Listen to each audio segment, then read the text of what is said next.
निळवंडे म्हणजे ध्यास, निळवंडे म्हणजे श्वास. हे आपल्या जीवनाचं अंतिम ध्येय म्हणून अनंत अडचणींवर मात करत लोकनेते बाळासाहेब थोरात यांनी निळवंडे धरण आणि कालव्यांची कामं पूर्ण केली. दुष्काळी भागातील जनतेला शाश्वत पाणी मिळावं यासाठी अविरतपणे भगीरथ प्रयत्न केले आणि याच कार्यपूर्तीची माहिती आज आपण संकल्प सिद्धी निळवंडे कालवे या चित्रफितीच्या माध्यमातून पाहणार आहोत.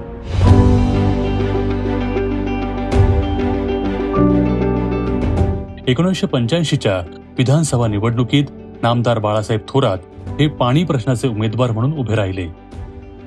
संगमनेर तालुक्याला भंडारदरा धरणाचं हक्काचं पाणी मिळवून देणं, निळवंडे धरण पूर्ण करणं, तालुक्यातील वाहणाऱ्या नद्यांवर केटीबीयर साठवण बंधारे बांधून पाणी अडवणं हे थोरात साहेबांचं मुख्य उद्दिष्ट होतं. या निवडणुकीत जनतेने नामदार थोरात साहेबांना प्रचंड मतांनी विजयी केलं. 1989 मध्ये भंडारदराचं हक्काचं पाणी मिळवण्यात साहेब यशस्वी झाले. मुळा, आढळा, माळुंगीसह तालुक्यातील विविध नद्यांवर केटीबीयर आणि सिमेंट बंधाऱ्याचं जाळं त्यांनी उभं केलं.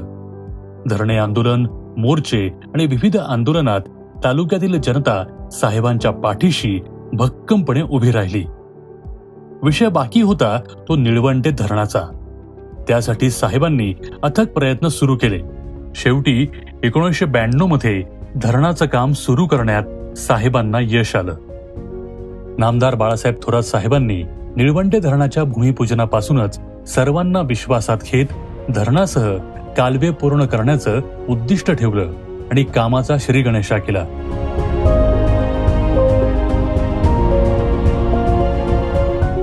एकोणीसशे 1995 पर्यंत कामाच्या विविध मंजुऱ्या झाल्या. मात्र युतीचं सरकार सत्तेवर आलं आणि कामाची गती मंदावली. पुढे सुदैवानं 1999 साली युती सरकार गेलं आणि आघाडी सरकार सत्तेवर आलं. आपल्या कार्यकर्तृत्वाच्या जोरावर थोरात साहेबांना मंत्रिपद मिळणार हे निश्चितच होतं. 1999 मध्ये स्वर्गीय विलासरावजी देशमुख हे महाराष्ट्राचे मुख्यमंत्री झाले. खरं तर त्यावेळी साहेबांना कोणतंही महत्वाचं खातं मिळू शकलं असतं. मात्र फक्त निळवंडे धरणासाठीच त्यांनी पाटबंधारे खातं मागितलं आणि दुसऱ्याच दिवशी खऱ्या अर्थाने निळवंडे धरणाच्या कामाला सुरुवात झाली. मात्र परिसरातील धरणग्रस्तांचं पुनर्वसन होत नसल्यामुळे धरणाचं काम सुरू होत नव्हतं. अशावेळी आधी पुनर्वसन मग धरण हा संपूर्ण देशाला आदर्शवत प्रकल्प थोरात साहेबांनी राबवला. हा पुनर्वसनाचा निळवंडे पॅटर्न संपूर्ण देशासाठी आदर्शवत ठरलाय. मात्र हे सगळं प्रामाणिकपणे करत असताना त्यांना अनंत अडचणींना तोंड द्यावं लागलं. अनेक मोर्चे निघाले, धरणग्रस्तांची उपोषणं झाली. धरणग्रस्तांच्या मागण्या सोडवण्यासाठी आणि त्यावर समाधानकारक तोडगा काढण्यासाठी साहेब स्वतः त्यांच्यामध्ये जाऊन बसत आणि त्यांचं समाधान करत, त्यांना सर्व परिस्थिती व्यवस्थितपणे समजावून सांगत आणि मग ते जमिनी द्यायला तयार होत. या प्रकल्पग्रस्तांच्या पुनर्वसनासाठी साहेबांनी स्वतःची जमीन दिली आहे हे विशेष. 2009 पर्यंत मुख्य भिंतीचं काम साहेबांनी पूर्णत्वास नेलं. धरणाच्या भिंतीबरोबरच कालव्यांची कामंही सुरू केली. कालव्यांना सुरुवातीला विरोध झाला. साहेबांनी स्थानिक शेतकऱ्यांना विश्वासात घेतलं आणि कालव्यांची कामं सुरळीतपणे होऊ लागली. कालव्यांबरोबरच पिंपळगाव, कोनझिरा, गणेशवाडी, कवठे कमळेश्वर येथील साधारण हजारो मीटर पर्यंतचे बोगदे साहेबांनी विक्रमी वेळेत पूर्ण केले.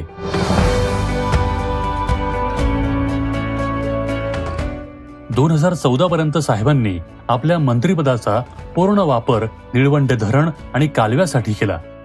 निळवंडे धरणासाठी जीवाचं रान करून निळवंडेचं काम त्यांनी पूर्णत्वास नेलं.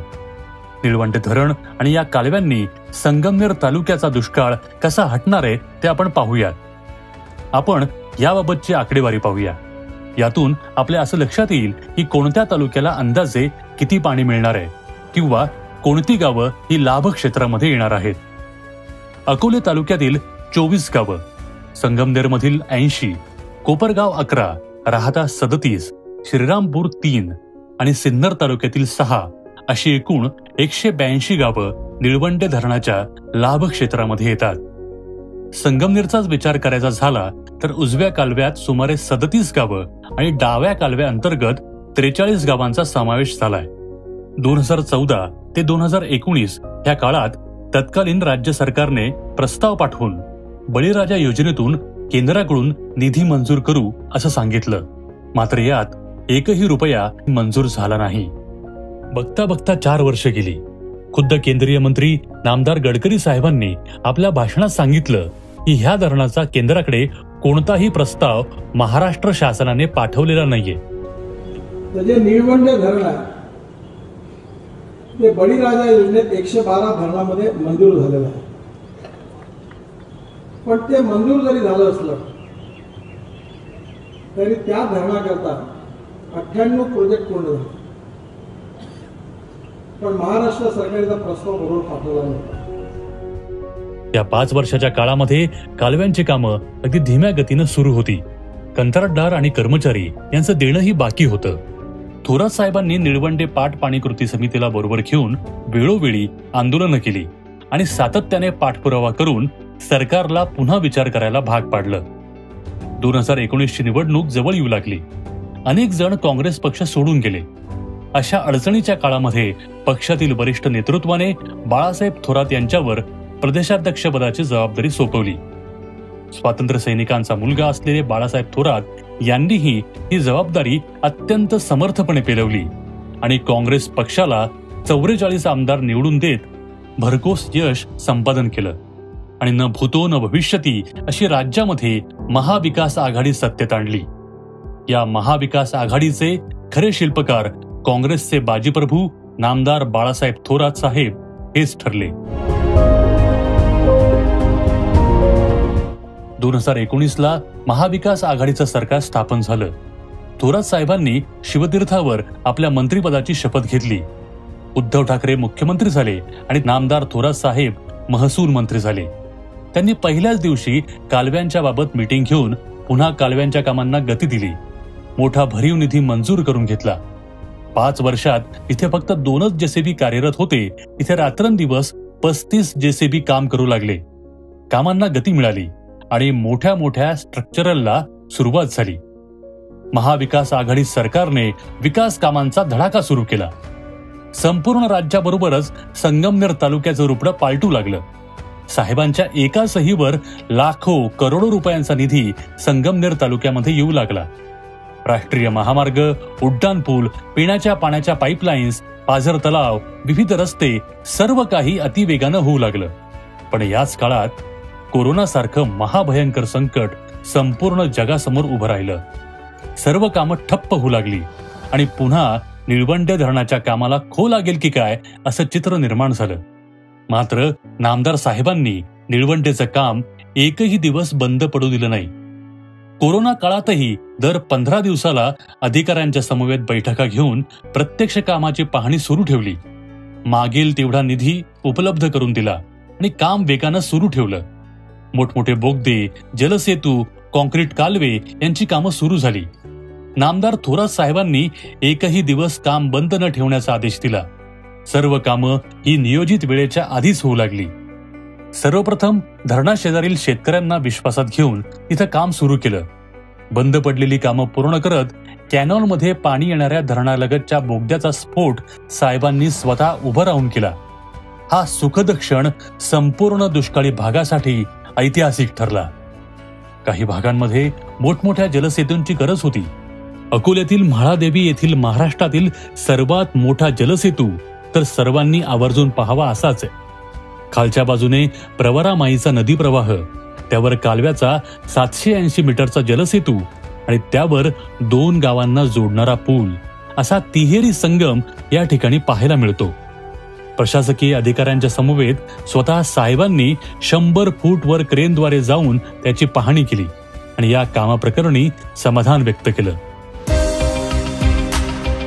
अकोले तालुक्यातील शेतकऱ्यांना विश्वासात घेत 0 ते 28 किलोमीटर दरम्यानची कामं पूर्ण झाली.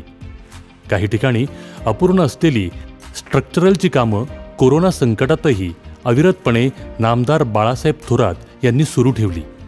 ही सर्व कामं करून ऑक्टोबर 2022च्या दिवाळीमध्ये शेतकऱ्यांना कालव्यांद्वारे पाणी देणं यासाठी अविरतपणे काम सुरू होतं. मात्र 2022च्या जूनमध्ये सरकार बदललं आणि कामाची गती मंदावली. परंतु कालव्यांची स्ट्रक्चरलची कामं पूर्ण केल्यामुळे हे पाणी कोणीही आता अडवू शकणार नव्हतं. काम पूर्ण झालेलं होतं, फक्त पाणी सोडणं बाकी होतं. सरकार जरी बदललं तरी शेतकऱ्यांप्रती आणि निळवंडेप्रती असणारी आत्मीयता आणि यासाठी केलेलं काम यामुळे सतत तळमळ असलेले लोकनेते आमदार बाळासाहेब थोरात यांना या कामाची खडानखडा माहिती होती. मे 2023मध्ये भंडारदरा निळवंडे धरण मिळून 10 TMC पाणी शिल्लक होतं. म्हणून थेट मुख्यमंत्र्यांना पत्र लिहून डाव्या कालव्यातून चाचणी घ्यावी अशी मागणी त्यांनी केली. या मागणीची दखल घेत सरकारनं डाव्या कालव्यातून पाणी सोडलं.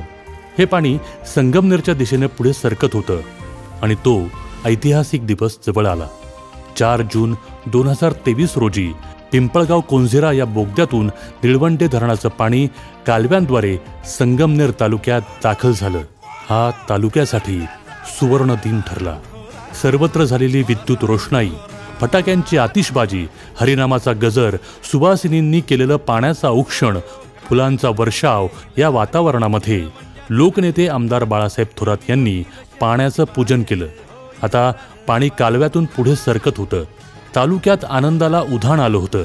प्रत्येक वाडी वस्तीवर गावोगावी निळवंड्याच्या पाण्याचं मोठ्या आनंदानं पूजन होऊ लागलं.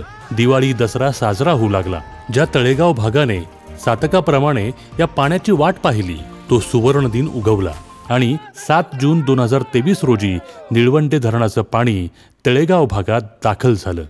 यावेळी 182 गावातील दुष्काळी जनतेनं मोठा उत्सव साजरा केला. सगळी लहान थोर मंडळी आनंदाने नाचू लागली. टाळ मृदुंगाच्या गजरात पाण्याचं स्वागत करण्यात आलं. अत्यंत जल्लोषमय आणि आनंदमय झालेल्या या वातावरणात या कालव्यांचे शिल्पकार नामदार बाळासाहेब थोरात व विविध मान्यवरांच्या उपस्थितीमध्ये तळेगाव दिघ्याजवळील निळवंडे येथे पाण्याचं पूजन करण्यात आलं. या अभूतपूर्व आणि ऐतिहासिक सोहळ्यामध्ये आमदार थोरात यांना गहिवरून आलं. त्यांनी अत्यंत कृतज्ञतापूर्वक निळवंडे कामात मदत करणारे माजी मंत्री मधुकरराव पिचड, धरण व कालव्यांमध्ये मदत करणारी सर्व मंडळी, शेतकरी बांधव, पुनर्वसित सर्व प्रकल्पग्रस्त, काम करणारे सर्व अधिकारी कर्मचारी या सर्वांच्या प्रती कृतज्ञता व्यक्त केली. जे पिढ्यानपिढ्या आपण स्वप्न पाहत होतो ते प्रत्यक्षात येण्याचा क्षण आहे. अविस्मरणीय अशा प्रकारचा क्षण हा. निळवंड्याचं पाणी आपल्या दुष्काळी भागातल्या शेतामध्ये जाणार आहे. जयाताई म्हटली ते खरं आहे की पिवळी शेती काळी आई होईल आणि ती हिरवं रान फिरवील. अजून मी सांगतो, सरकार असतं तर दिवाळीच्या पाडव्याला हे पाणी आलं असतं, दिवाळी साजरी केली असते. प्रकल्पग्रस्तांचे आभार मानावे लागतील.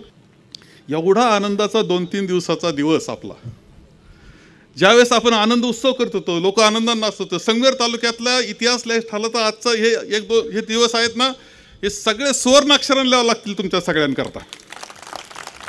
याची देही याची डोळा असा हा झालेला सोहळा संगमनेर तालुक्यासाठी संस्मरणीय ठरला. याच सोहळ्यात गावोगावच्या लोकांनी अविरतपणे या कामासाठी झटणारे लोकनेते आमदार बाळासाहेब थोरात यांना जलनायक ही उपाधी दिली. प्रत्येक अडथळ्यावर मात करून आमदार थोरात यांनी दुष्काळी जनतेच्या शेतात पाणी आणलं आणि हा सोन्याचा दिवस त्यांच्या जीवनासाठी आणि तालुक्यासाठी ऐतिहासिक ठरला. डाव्या कालव्यातून पाणी शेतात आलं, परंतु वितरिकांद्वारे प्रत्येक माणसाला पाणी मिळेल अशी व्यवस्था करावी लागेल असं सांगताना आमदार थोरात यांनी याबाबत तातडीने काम सुरू केलं. उजवा कालवा लवकरात लवकर पूर्ण व्हावा यासाठी सरकारकडे पाठपुरावा सुरू केला. त्या कालव्याचं कामही पूर्ण झालं आहे. चाचणीही घेण्यात येत आहे. ज्या ज्या ठिकाणी कालव्यातून चाचणी घेण्यातून अडचणी आल्या त्या ठिकाणी थोरात सहकारी साखर कारखान्याची यंत्रणा रात्रंदिवस उभी राहिली आणि पाणी पुढे पोहोचवण्यास मदत केली. संगमनेर तालुक्यात, जिल्ह्यात आणि राज्यात सातत्यानं गोरगरिबांच्या कल्याणासाठी काम करणारे पुरोगामी विचारांचे पाईक आणि काँग्रेसचे निष्ठावंत सैनिक असलेले आमदार बाळासाहेब थोरात हे महाराष्ट्राचे खरे लोकनेते ठरले आहेत. बाळासाहेब थोरात निळवंडे धरण आणि कालव्यांच्या कामाचं काहींनी श्रेय घेण्याचा केविलवाणा प्रयत्न केला. मात्र जनता साधी भोळी जरी असली तरी काम करणाऱ्यावर प्रेम आणि विश्वास ठेवणारी आहे. संगमनेर तालुक्यातील, नगर जिल्ह्यातील आणि राज्यातील प्रत्येक लहान थोरास माहिती आहे की निळवंडे धरण आणि कालवे कोणी तयार केले आहेत. ते म्हणजे फक्त आणि फक्त जलनायक आमदार बाळासाहेब थोरात यांनीच. म्हणून कधी काळी दुष्काळी असलेल्या तब्बल 182 गावांच्या वतीनं त्या जलनायकाला त्रिवार सलाम आणि मनपूर्वक धन्यवाद. कालव्या कालव्यानं येईल दारी, निळवंड्याचं अडलेलं पाणी, हिरवी होतील शेत शिवार, होईल रान आबादानी.